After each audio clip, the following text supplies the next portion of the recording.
by age 7, your child has already started forming their own money mindset. Yeah, that means how they see money, how they spend, how they react to no, and how they handle the waiting bit is already being shaped. Now, let me ask you something. If you're a parent, if you're a guardian, yeah, what is shaping your child money mindset right now? Is it the world? Is it you? Is it they are learning by observing? Just anything that comes along. What is shaping basically that mindset for your little one?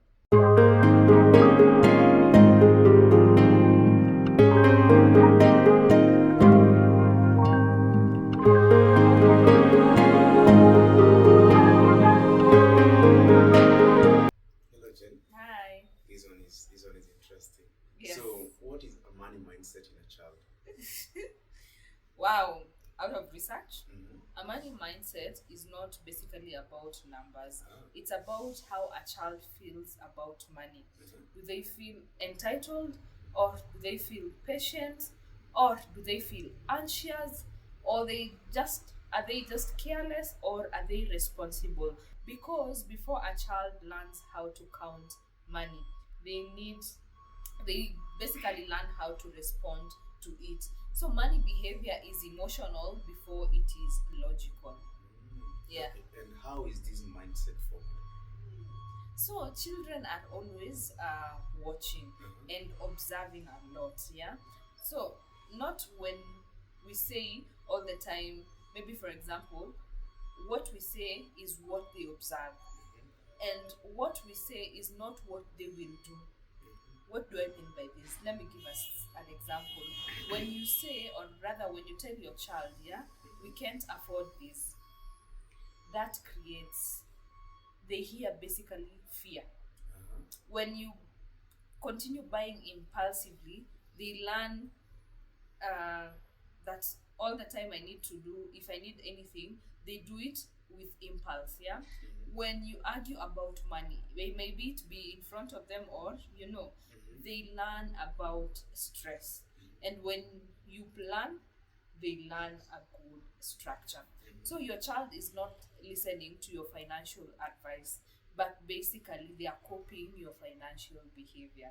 So the question is, what behavior are you either knowingly or unknowingly passing to them?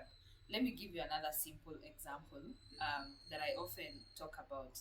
When you go in a supermarket with a child, yeah, they ask for chocolates. You see, the way the supermarkets are very strategically they position those chocolates when you're going to pay. Yeah. That is now where candies, what, all of everything is there. But you had not planned to buy that chocolate, and now they start causing tantrums, they start drama, we know they cry a lot. And then out of that empathy, you just say, okay, you have created a bit of pressure. Because when you say, okay, it's fine, take it, that child learned something very powerful. Like I said, that pressure. They didn't learn about patience, they didn't learn about planning, they just learned, if I need something and it has to do with money, I have to create pressure. And so they learn, if money comes with a lot of pressure, now imagine that happening on a weekly basis. So it will come, it automatically gets in their mindset, like, if at all I need money, there is pressure that needs to be done, and not planning, or maybe not even waiting. Okay. Yeah. So they basically learn from what they see us doing, not even saying before we even talk. Actually, yes, they observe, and what you react, how you react to what they want. And I know as parents sometimes it can be so hard, especially me. I've been there. You see this Kinder Joy, and I often find myself doing what? Okay, it's fine because I think it's 120. It's okay, you can have it. But that is very it's wrong, because out of that tantrum, I need to have that, at least say no, we will plan for it next time we come to the supermarket. So I'm trying as much as also possible to start and try to tell them, no, you can wait. So we do it like this. Next time when we come to the supermarket, we will plan and buy your Kinder Joy. But I'm telling you, sometimes it's so difficult. Parents, I understand. It's tricky. Yeah, it's So, very tricky. I think the next question will give us a bit more clarity. Yeah. What signs show a child has a poor money mindset? Mm. Wow. Mhm. Probably I would say you start seeing maybe they do a lot of impulse buying. Mhm. Maybe you give them maybe 20 bob. Then they go to the shop. They were supposed maybe to buy one candy, and so you find they're coming with maybe if they have bought that candy, they have bought a biscuit and maybe a balloon. Ah.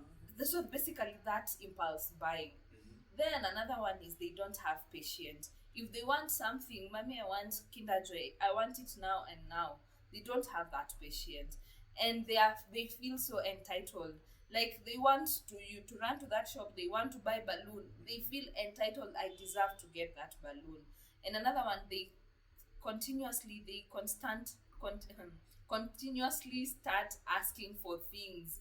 You realize all the time they keep on asking and asking, and then they do not know the value of money and where money comes from, basically. And so most parents, we tend to say, they're just kids, they're just children. Yes, they're just children, but some of those habits, honestly, they don't disappear. They grow and they continue growing, and we see it when they become adults. And like I will always say, look at your money behavior and look at your money identity. The root cause of a majority of us came from how we grew up or how we were raised. Yeah. Okay, so from your professional expertise, is it okay if we start trade or giving them money so that we can detect these habits early? Is it okay if we start giving them money young, let's say like testing them to start detecting these mindsets early or behaviors early? So when it comes to like giving them money, there is a structure. There is I think I will talk a bit about it later. There is just giving pocket money, there is giving allowance, or rather there is just giving money and there is giving a systematic way, like an allowance. This child needs to understand, when I work, I earn money. But when mommy is happy with me, they give me money. But there's another structured way giving allowance, and this allowance need to have a structure in such a way you'll be telling them every week this is the amount of money you'll be getting, every month. But I always advocate for every week, so that even if they come and tell you, mommy, I want to buy chocolate, you tell them this week you are getting maybe 100, depending on how our money capability is. Some give 100, some give 1,000, some give 10,000, some give 5,000, depends. So if you're giving these 100 shillings and maybe the chocolate they wanted to buy is maybe 200, they will know I'll buy it after 2 weeks. And what have you done? You have introduced patience, you have introduced planning, and they need to understand, like there's a structure that is very important, because in terms of maybe I want to buy this, I need to have that patience that is created, and I need to create this thing costs this much. There's a budget that needs to be created. So basically, I would say it all comes down to how we structure and how we give some of these the amount of money. Yes, like now, if at all they needed that chocolate that weekend, the chocolate cost 120, like we have said. Their money for the week is 100 shillings. But there is no, if I work, maybe I wash mommy's car or daddy's car, or maybe basically I just help with utensils, or a bit I wash my socks at home, there is like a 20 shillings I'll be getting. You see, that child will automatically learn also about earning, and they can get their chocolate. So it all comes down to how we structure and what we show them. Okay. So next question: what role does holiday time play in this scenario of finances with finances and kids? I think actually the holiday season right now, children are at home. There's more free time, there's more exposure, and there's a lot of requests. And for many parents, what we tend to do is giving. When those requests come, we keep on giving. So holiday time is not just a rest time. That is what I'll say. It's about time now we start taking holiday times as a training time. What do I mean by this? Yeah, what is your child learning about money this holiday? They have closed school, yeah? Because repetition during holidays creates patterns, and out of those patterns, that is now where kids start having a good structure and understanding money in a vast way. Okay. And where does allowance come in now? Because we've just talked about allowance some seconds ago. Now where does allowance come in? So allowance is very reactive. Allowances is intentional. What do I mean by this? Yeah, once a child gets money whenever they ask, and maybe on the other side another child gets money in a good structured way, like their allowance, getting allowance on a weekly basis. Yeah, if we fast forward, one reacts. The one that gets money on demand will automatically understand reaction. But on the other side, this one that gets money on a weekly basis, they will be able to know how to do planning. They will understand waiting, and they will also understand decision making. So during the holidays, yeah, the big question is, yeah, is this the best time to introduce pocket money or allowance? I would say this is the best time to introduce allowances. And once you introduce allowances, yeah, during also the holiday season is now when kids need a lot of training when it comes to money. And we have Japesh campus for that. Sure. We have 5 levels, and why we did with different levels, there's no way I will put in a class a 7-year-old with a 15-year-old. The thinking and the practicality of how the 7-year-old or even the 6-year-old, how they learn money is totally different from this 15-year-old. Give a scenario. Like in our level 1, we introduce kids about what is money, where does money come from. They need to understand earning money, and earning money is out of those allowances that we give them during the holiday session or maybe after they work, that one. And give another scenario of 16-year-old. Me, I call a 16-year-old basically a young, almost getting to a young adult. And that is now where we now introduce a bit of in-depth in terms of they understand a bit of stock market, they understand a bit of entrepreneurship, they understand a bit of, digital money, what a crypto is. And why we do that, because 16-year-old can come and sit down with you and you start discussing with them, yeah? I want to buy this stock. What do you think? They will tell you, Daddy, Mommy, yeah, it's actually good. Let's look at their a bit of things that we need to look. How are their financials? How are their, that child is able to tell you that. And this, especially the Gen Alpha, have we 16-year-old nowadays are Gen Alpha? Not yet. But Gen Zs are and Gen Alpha, they understand a lot about computers. And that child is able to tell you, if we get these shares and all that, yeah, the allowance that you're giving me, I can be putting aside maybe 1,000 and be buying stocks. When I get to 25, I can now see how big my portfolio grows. And it starts from that age.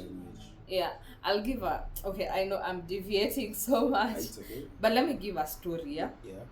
As a millennial, or as most millennials, when we were in high school, you were either a buyer or a seller. What do I mean by this? Like for example, for myself, yeah? I remember I was selling a lot of biscuits. I remember I was selling kangumus and chapatis. But out of everything that I used to sell, I would eat 3/4 of my profit, or rather earnings. I remember the biscuit carton was 300 biscuits. You buy it at 160 shillings. But I will ensure I get my 160 shillings and I eat the remaining 150 biscuits. So if at all I had a bit of knowledge about revenues, about profits, and about just investment in general, if I went home at the end of the term, I know we were selling those things when we were hiding it, but if at all, every time I would go with 1,000 Mhm. shillings or even 1,500, Mhm. putting aside it as my investment, and Investments. I would have a vehicle. I'm still young. I invest in a stock market, Yeah. and I would have someone to guide me, like the 1,500, buy these stocks, buy Mhm. these stocks. I mean, right now, I will be a millionaire, honestly, from high school.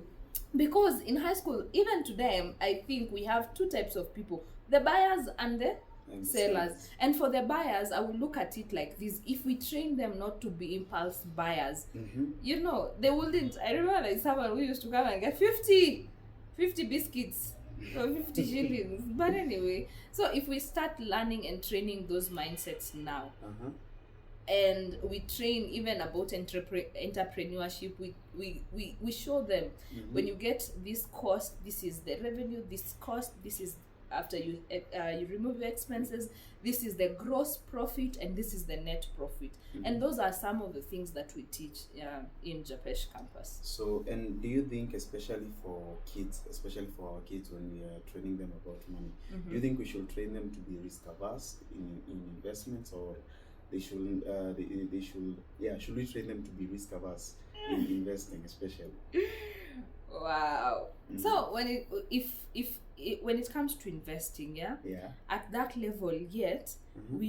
we don't introduce to them about risk averse or risk conservative.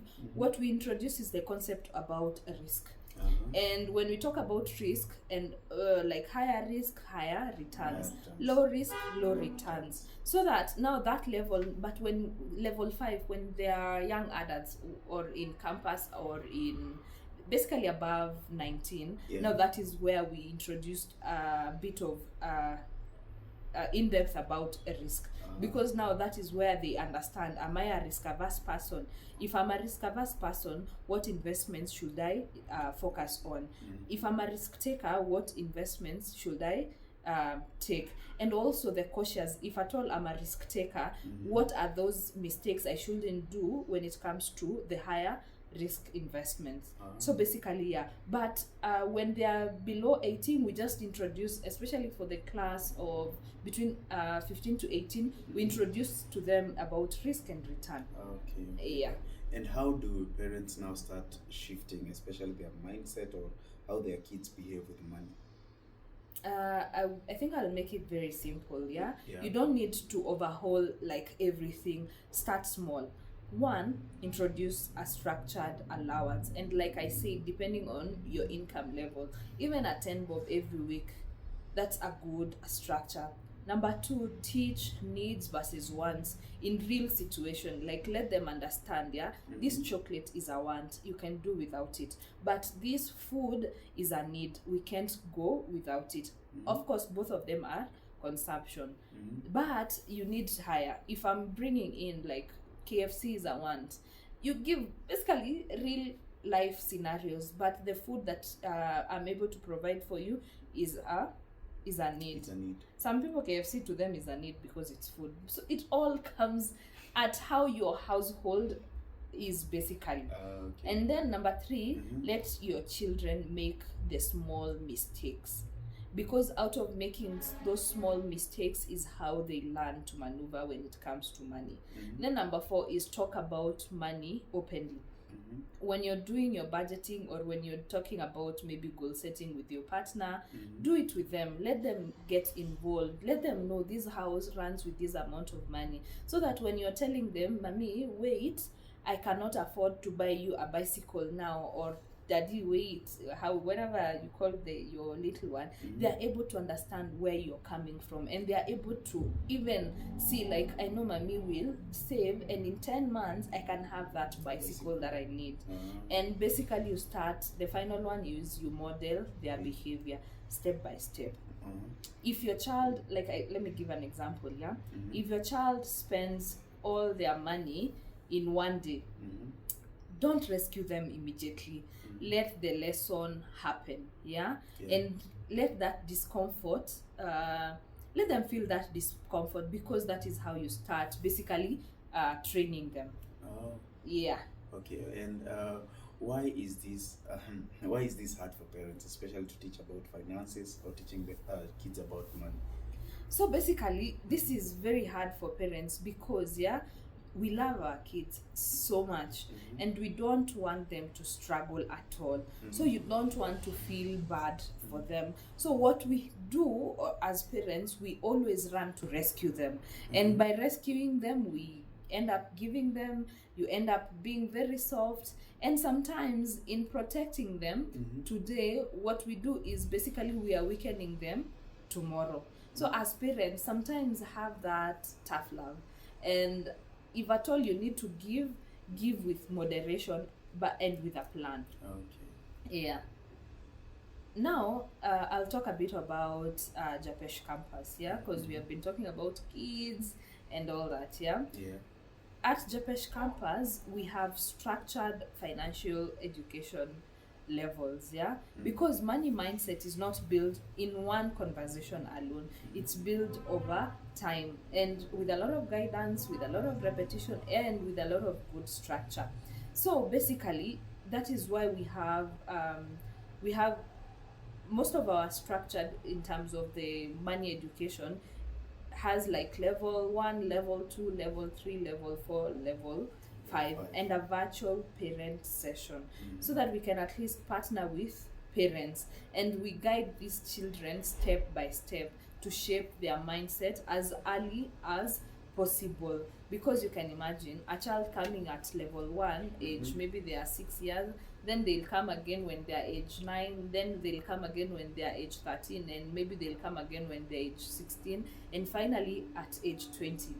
I'm telling you, that child is not the same as this other one who didn't attend any of the classes. And if your child is already there, it's okay, you can start from where they are. Because I tend to believe it's time, or rather I have a vision, it's time like we make money conversations as often as possible, and I wish even our school curriculum would adapt this, so that one day your child will earn their money, and in that moment they will not just only remember what you told them, they will repeat, and they will repeat what you basically showed them and what they learned. So the question is, will my child learn about money, or basically the question will be, will my child learn about money?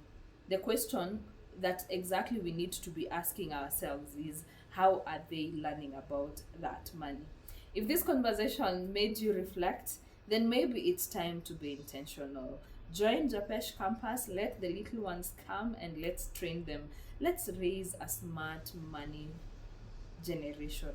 And it starts with step by step, the simple steps that we make and the simple trainings that we give to our kids. Comment campus if you're ready to start, and we will share all the details.